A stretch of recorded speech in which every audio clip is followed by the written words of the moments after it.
today's video, ayan, itatanim natin tong ating kamote. So, yan, samahan nyo kung itanim natin to.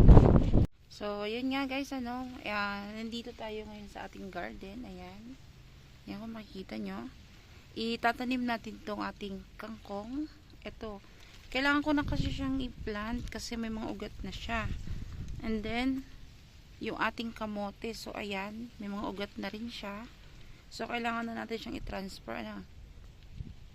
Yan, kung makikita nyo, ayan yung aming kamote. So, yan, makapal na siya.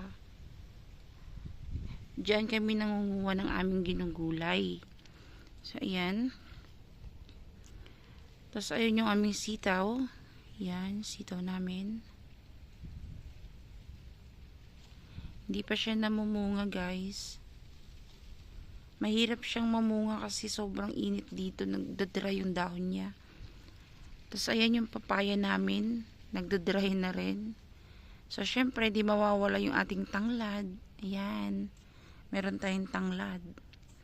Kaya naman, ngayon, umpisa na natin i-plant ang ating gulay. Guys, dito tayo magtatanim.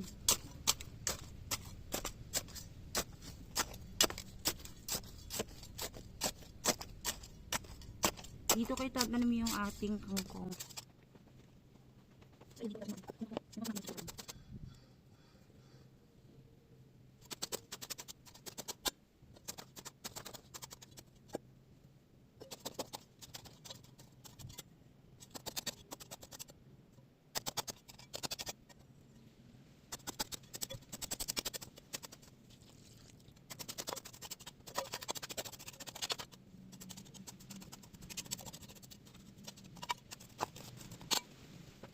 Ayan guys, ayan yung ating kangkong.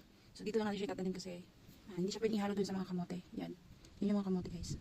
So dito natin siya itatanim para nakaseparate siya. So ngayon, so ayan guys, so yung kamote, umpisa naman natin yung kamote. Itong kamote, yan. Bali, isisingit ko na lang din siguro dito kasi wala na talagang space.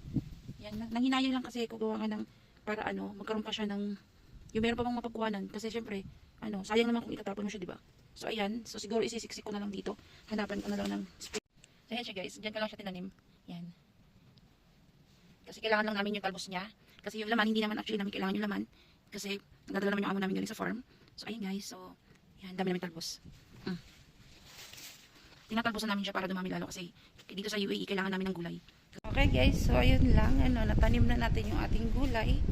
So meron na tayong harvestin ulit. Ayun lang guys, bye!